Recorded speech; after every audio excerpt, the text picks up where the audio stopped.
നീണ്ട 36 ദിവസത്തെ പരസ്യ പ്രചരണവും ഒപ്പം ഇന്നത്തെ നിശബ്ദ പ്രചരണത്തിൻ്റെയും അവസാന ഘട്ടം എത്തിയിരിക്കുകയാണ്. ആലത്തൂർ ലോക്സഭാ മണ്ഡലത്തിൽ UDF വലിയ ആത്മവിശ്വാസത്തിലും പ്രതീക്ഷയിലും തന്നെയാണ്. നമ്മളോടൊപ്പം ഇപ്പോൾ സ്ഥാനാർത്ഥി രമ്യ ഹരിദാസ് ചേരുകയാണ്. ചേച്ചി നമസ്കാരം. എങ്ങനെയുണ്ട് ജനങ്ങളുടെ ഭാഗത്തു നിന്നുള്ള പ്രതികരണങ്ങൾ ഇത്ര ദിവസത്തെ? കാരണം നിങ്ങൾക്കറിയാലോ, എൻ്റെ ഒരു ആലത്തൂർ പാർലമെൻറ്റ് മണ്ഡലം എന്ന് പറയുമ്പം ഏറ്റവും സാധാരണക്കാരാണ്, കാർഷിക മേഖലയായിരിക്കുന്ന ഏറ്റവും കൂടുതൽ കർഷകരുള്ള ഒരു പ്രദേശമാണ്.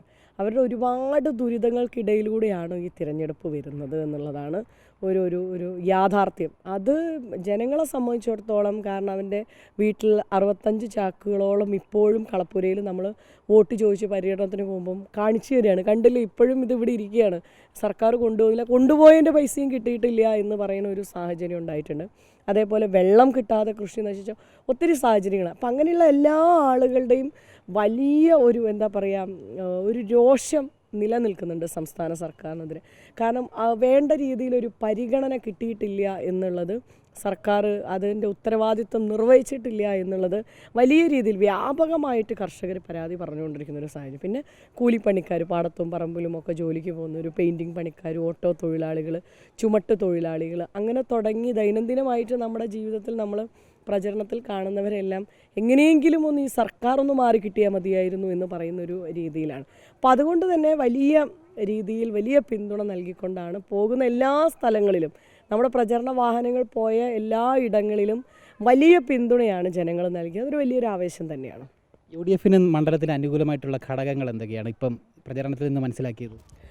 ഞാൻ പറഞ്ഞില്ലേ, ഒന്നാമത് ജനങ്ങളെല്ലാം സാമ്പത്തികപരമായി ദാരിദ്ര്യത്തിലേക്ക് കൂപ്പുകുത്തുന്ന ഒരു സാഹചര്യത്തിൽ, ഇപ്പം നെൽകർഷകരെ കാര്യം പറഞ്ഞ പോലെ തന്നെ ആരെ സംബന്ധിച്ചും അവർക്ക് ജീവിതത്തിൻ്റെ ഒരു രണ്ടറ്റം കൂട്ടിമുട്ടിക്കാൻ പറ്റാത്ത പ്രയാസം. ഇപ്പം ഒത്തിരി പ്രായമുള്ള അമ്മമാർ വഴിയിൽ ഷോൾ അണിയിക്കാനും പൂമാലയും പൂച്ചെണ്ടുകളും ഒക്കെ ആയിട്ട് കാത്തിരിക്കുമ്പം അമ്മമാർ പറഞ്ഞ പെരുന്നാൾ കഴിഞ്ഞു, വിഷു കഴിഞ്ഞു, ഇതുവരെ കയ്യിലേക്ക് ഞങ്ങളുടെ പെൻഷൻ്റെ തുക എത്തിയിട്ടില്ല.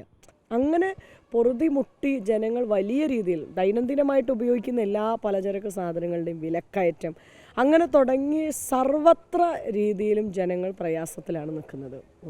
പിന്നെ മതേതരത്വത്തിന് വേണ്ടി, കാരണം പിന്നെ നമ്മളൊരു ചുറ്റുപാട്, നമ്മളൊക്കെ ജനിച്ചു വളർന്ന് ഒരുമിച്ച് പെരുന്നാളും വിഷുവും ക്രിസ്മസും ഒക്കെ ഒരുമിച്ച് ആഘോഷിച്ചത്. നമ്മളാരുടെയും അത് ഒരാളുടെ ഉത്സവങ്ങളാണെന്നോ അല്ലെങ്കിൽ ഇന്ന ആളുകളുടെ ഒന്നും പറഞ്ഞൊന്നുമല്ല, നമ്മളെല്ലാം നമ്മുടെ ഉത്സവങ്ങളാണ്. അത് ആഘോഷിക്കുന്നതിൽ നിന്ന് വേർതിരിച്ച് മതത്തിൻ്റെ പേര് പറഞ്ഞ് ഭിന്നിപ്പിക്കാനുള്ളൊരു ശ്രമം നടക്കുന്നതായിട്ട് ജനങ്ങൾക്ക് വളരെ കൃത്യമായിട്ട് തന്നെ അറിയാം. അപ്പോൾ അത് ഒരിക്കലും അനുവദിച്ചു കൊടുക്കാൻ പറ്റില്ല. മതേതരത്വം വേണം. നാളെ തൻ്റെ കുഞ്ഞുങ്ങൾ വളർന്നു വരുമ്പോഴും തങ്ങൾ അനുഭവിച്ച ആ മതേതരത്വ സൗഹൃദത്തിൽ വളർന്നു വരണം എന്ന് ആഗ്രഹിക്കുന്ന എത്രയോ ആളുകൾ നമ്മുടെ മണ്ഡലത്തിനകത്തുണ്ട്. അവസാനമായിട്ട് നാളെ ഇപ്പോൾ പോളിംഗ് ബൂത്തിലേക്ക് എത്തുകയാണ്. അപ്പം വോട്ടർമാരോട് എന്താണ് പറയാനുള്ളത്? തെരഞ്ഞെടുപ്പിൻ്റെ എല്ലാ മുന്നൊരുക്കങ്ങളും പാർട്ടിയും മുന്നണിയും വളരെ കൃത്യമായിട്ട് അതിന് സിസ്റ്റമാറ്റിക്കായിട്ട് ചെയ്യുന്നുണ്ട്. അതോടൊപ്പം തന്നെ ജനങ്ങളും ഇതിനകത്ത് ഒത്തിരി, ഇപ്പോൾ ആലത്തൂർ പാർലമെൻറ്റ് മണ്ഡലത്തിൽ അതിനു പുറമെ, കാരണം ജനങ്ങളും അതേപോലെ തന്നെ മണ്ഡലത്തിന് പുറത്തുള്ള ആളുകളും, ഇവിടെ നിന്ന് പഠിക്കാൻ പോയവരും അങ്ങനെയുള്ളവരൊക്കെ അവരെല്ലാം തിരികെ വരികയാണ് വോട്ട് ചെയ്യാൻ വേണ്ടിയിട്ട്. അതേപോലെ പ്രവാസി സുഹൃത്തുക്കൾ നമുക്കൊരിക്കലും മാറ്റി നിർത്താൻ കഴിയില്ല. അത്തരം ആളുകൾ പോലും ഇവിടേക്ക് വരുന്നു എന്നുള്ളത് ഏറ്റവും വലിയ ഒരു സന്തോഷത്തോടു കൂടിയിട്ടാണ് ഞങ്ങൾ തെരഞ്ഞെടുപ്പിനകത്തേക്ക് പോകാൻ വേണ്ടി തയ്യാറെടുത്തിട്ടുണ്ട്. പക്ഷേ ഇന്ന് രാവിലെ മുതൽ ഏകദേശം ഞങ്ങൾക്ക് വലിയൊരു ആശങ്കയുള്ളത്, തെരഞ്ഞെടുപ്പ് പ്രചരണ വാഹനത്തിൽ സഞ്ചരിച്ച വാഹനത്തിൽ ആയുധങ്ങൾ കൊണ്ടുവച്ചു എന്ന് പറയുന്നത് മന്ത്രിയുടെ കൂടെ തന്നെ ഉണ്ടായിരുന്ന ആളുകളും മന്ത്രിയുടെ കുടുംബാംഗവുമാണ്. തെരഞ്ഞെടുപ്പ് അട്ടിമറിക്കുന്നതിന് വേണ്ടിയിട്ട് ഈ ആയുധങ്ങൾ വലിയ വ്യാപകമായിട്ട് പല മേഖലകളിലും ഇതേപോലെ വാഹനത്തിൽ കൊണ്ടുപോയി വെച്ചിട്ടുണ്ടോ എന്നുള്ളൊരു ചോദ്യം എല്ലാ പ്രദേശത്തു നിന്നും ആളുകൾക്ക് വലിയൊരു ആശങ്കയാണ്. വലിയ രീതിയിൽ നമ്മളെ സംബന്ധിച്ച് തെരഞ്ഞെടുപ്പ് അട്ടിമറിക്കാൻ CPMൻ്റെ ഒരു ഗൂഢാലോചന നടക്കുന്നത് തന്നെയാണ് അതിൽ നിന്ന് വ്യക്തമാകുന്നത്. തീർച്ചയായിട്ടും വളരെ നന്ദി ചേച്ചി, സന്തോഷം. എന്തായാലും വിജയാശംസകൾ കൂടി നേരുകയാണ്. വലിയ ആത്മവിശ്വാസത്തിൽ തന്നെയാണ് സ്ഥാനാർത്ഥി. അപ്പം മണ്ഡലത്തിലെ ജനകീയ വിഷയങ്ങൾ കൃത്യമായിട്ട് ജനങ്ങളിൽ എത്തിച്ചുകൊണ്ട് തന്നെയാണ് പ്രചരണം പൂർത്തീകരിച്ചിരിക്കുന്നത്. അനുരാഗിനൊപ്പം ഗോകുൽ രമേശ്, അമൃത ന്യൂസ്, പാലക്കാട്.